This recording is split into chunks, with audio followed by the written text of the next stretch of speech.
Гласот на Америка на македонски. Преку една деценија вашиот прозорец кон САД. А сега, директно од студиото во Вашингтон. Добро вечер. Го гледате ТВ журналот News Flash на Гласот на Америка на македонски јазик, а јас сум Лилица Китановска. Врховниот суд вчера не донесе одлука за здравствената заштита на председателот Обама, тоа го одложи за последниот ден на рокот во кој ова треба да го стори, четврток, но затоа донесе друга одлука на која посветуваме многу простор во оваа емисија за имиграцијата. Еве ги првите реакции на двете страни, а потоа и деталите. Реакцијата на председателот дојде во писмена изјава каде вели дека е загрижен за практичните импликации на одлуката. Ниту еден американец, вели тој, не треба да живее под облак на сомнение само заради тоа како изгледа. Гувернерката на Аризона, Джен Бруер, републиканка, кажа дека незината сојузна држава е рехабилитирана со одлуката на судот. Таа вели дека Аризона била принудена да го донесе законот во 2010-та, зашто владата потфрлила на планот на справување со илегалната имиграција. А од другите вести, Шпанија и Кипар, една од најголемите и една од најмалите економии на блокот со единствена валута, денеска побараа помош за нивните банки во финансиски тешкотии. Шпанија побара 125 милиарди долари. Кипар е петата држава на еврозоната која официјално бара помош. Представниците на НАТО расправаат за одговор на сириската акција во која беше соборен турски воен авион минатата недела. Турција ја побара средбата во Брисел, а во меѓувреме е поднесено и писмо до Обединетите нации во кое Турција вели дека ова е загрозување на безбедноста во регионот.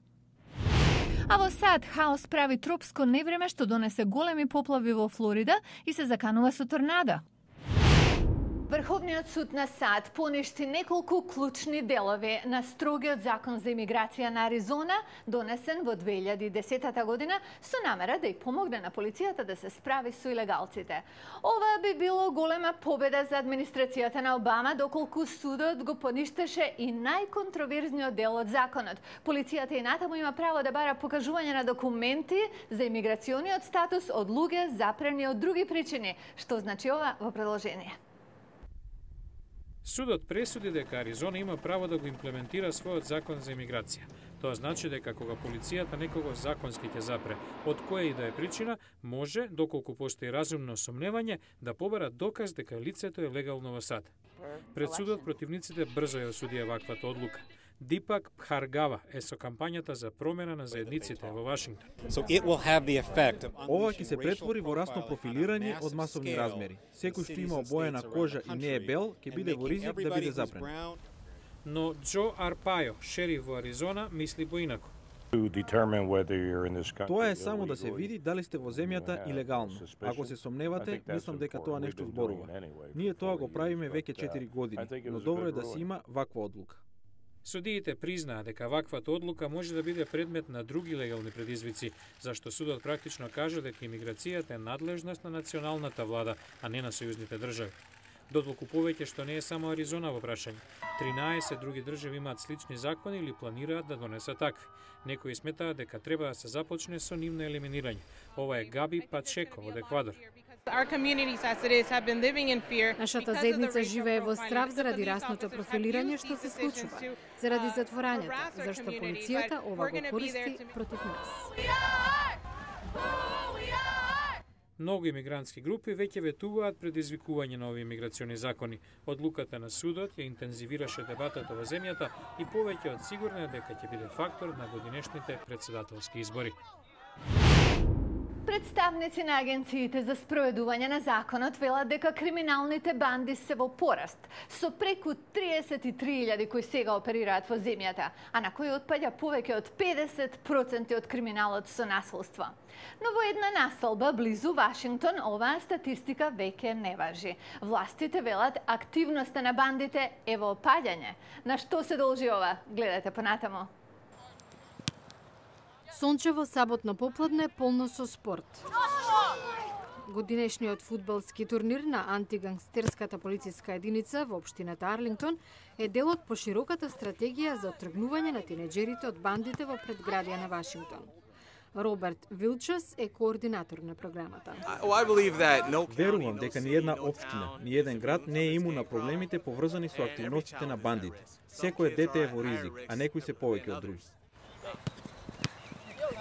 Полицијата на Арлингтон вели дека 85% од бандите во областа се од Јужна Америка, вклучувајќи и бандата Мара Салватруча или МС-13. Започнала во Лос Анџелес и потоа се проширила во други делови на САД, Канада и Мексико. Властите велат дека групата е инволвирана во се, од улични кражби до шверц со луѓе, дрога и убиства по нарачка. Началникот на полицијата на Арлингтон, Брајан Берг, вели дека бројот на членови на банди во областа за кои се знае опаднал од неколку стотици во раните 90-ти на околу 100 сега. Тој вели дека трендот се должи на интервенцијата на агенциите за справување на законот и на преку 300 образовни и превентивни програми. Тоа не е нешто за кое може да кажете дека сте го победили. Ако престанете да обрнувате внимание на нив, тие повторно ќе почнат да се чувствуваат комотно и ќе се охрабрат. Наредникот Рик Родригес вели дека влегувањето во банда е лесно, но излегувањето е тешко. Во еден момент членовите стануваат својна и ја губат способноста за самостојно донесување на одлуки. Фудбалот помага децата да се ангажираат околу нешто друго. 16-годишниот Родриго Неир од Ел Салвадор се согласува. Сметам дека ова е навистина добра порака. Бидејќи еднаш под моќта на бандата, тешко е да се излезе од кругот. Вилче се охрабрен од успехот и вели посегнување по децата во ризик е половина од битката добиена.